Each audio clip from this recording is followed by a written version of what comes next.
श्री स्वामी समर्थ. नमस्कार मित्रांनो, आजचा आपला व्हिडिओ आहे की वास्तुशास्त्र. घरातून आजच या वस्तू बाहेर काढून टाका, नाहीतर घरावर येऊ शकते मोठे संकट. तर मित्रांनो, वास्तुशास्त्राच्या मते घरात कोणत्या वस्तू घरात ठेवाव्यात आणि कोणत्या वस्तू घरात ठेवू नये हे जाणून घेणे खूप महत्वाचे आहे. एखाद्याला अगदी लहानशा वस्तूने देखील खूप मोठे संकट अडचणीला सामावे जाऊ शकते. तर लक्षात असू द्या की निर्जीव वस्तू देखील आपली अशी एक ऊर्जा असते. अशा कोणत्या वस्तू आहेत ज्या आपण घरात ठेवू नये, ज्या ठेवल्याने आपले जीवन हे दुःखी होऊ शकते.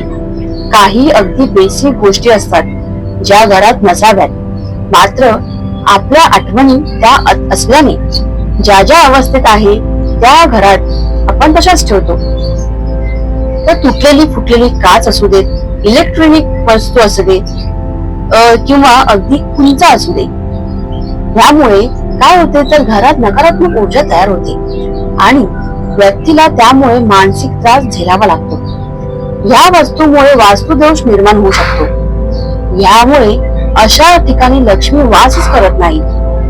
महाभारतातील एखादे चित्र असेल किंवा एखादे ताजमहालाचे चित्र असेल, एखादे जहाज, जंगली जनावरांचे चित्र, काटेदार झाडांचे चित्र हे घरात कधीही ठेवू नये.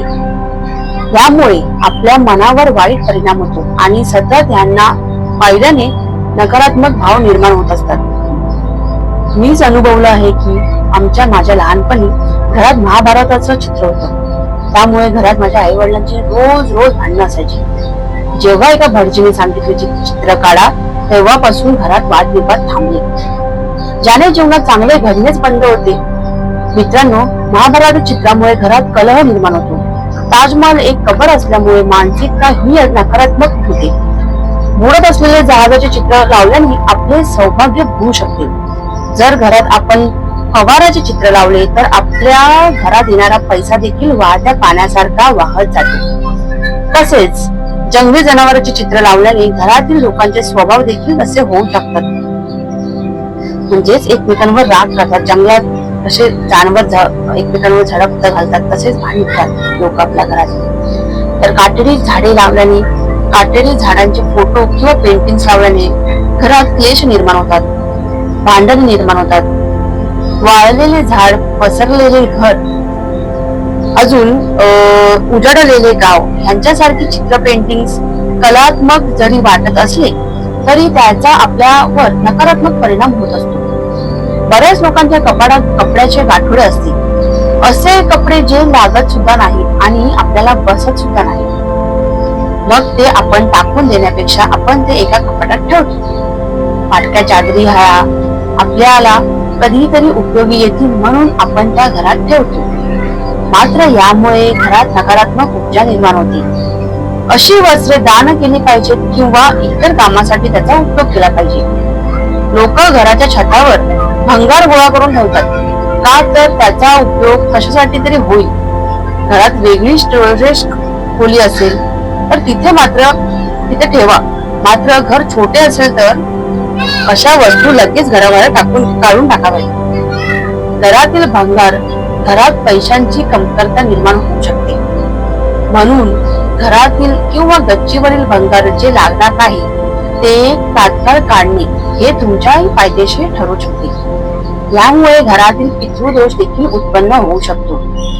म्हणूनच मी नेहमी सांगते की जितक्या गोष्टी पाळणे आपल्याला शक्य असेल तितक्या गोष्टी आपण पाळायला हवी. आपण भरपूर वेळा वास्तूमध्ये आपण विचार करतो की सगळं काही करतो, सर्व काही आम्ही जॉब करतो, सगळं जॉब वगैरे सगळं चांगलं आहे, तरी पण पैसा घरात राहत का नाही. तर अशा बारीक गोष्टी आपल्या घरात आपल्याला सतत आपल्या नकळत आपल्या घरात येत असतात.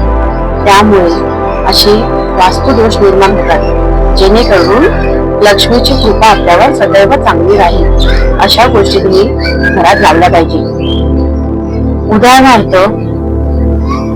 उदाहरण द्यायचं झालंच तर तुम्ही वास्तुशास्त्रानुसार घरात वास्तूचे प्लांट्स भेटतात, म्हणजे स्नेक प्लांट, मनी प्लांट यांच्या पण दिशा आहेत, परत बांबू प्लांट, अशा भरपूर चांगल्या गोष्टी आहेत जे तुम्ही घरात वास्तूसाठी वास्तू सुधारण्यासाठी तुम्ही लावू शकता.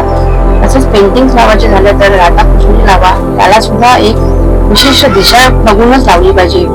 तसेच तसेच 7 घोड्यांचे चित्र बोलतात भरपूर वेळा. दरवाजाच्या समोर, दरवाजाच्या उत्तर दिशेला 7 घोड्यांचे चित्र लावा, त्याने देखील भरपूर फरक पडतो.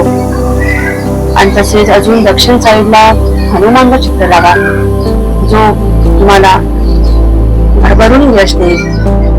धन्यवाद.